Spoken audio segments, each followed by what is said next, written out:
जनतेसाठी कुणाशी भेटणारा आपला चॅनल सत्यमुख।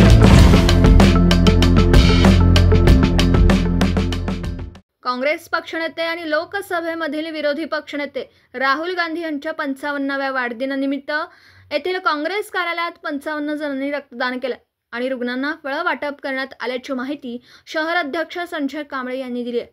इंदिरा गांधी सामान्य रुग्णालयात फळ वाटपाचा कार्यक्रम झाला। यावेळी प्रदेश काँग्रेस चिटणीस शशांक बावस्कर, राहुल खंजिरे, बाबासाहेब कोतवाल, रविकांत वासुदेव, युवराज शिंगाडे, वेदिका कळंत्रे, राजन मुठाणे, विद्या भोपळे, प्रकाश धुमाळ, डॉक्टर खिलारे, प्रमोद खुडे सह अन्य कार्यकर्ते हजर होते। सत्यमुख प्रतिनिधी रामभाऊ ढिंकणे, इचलकरंजी।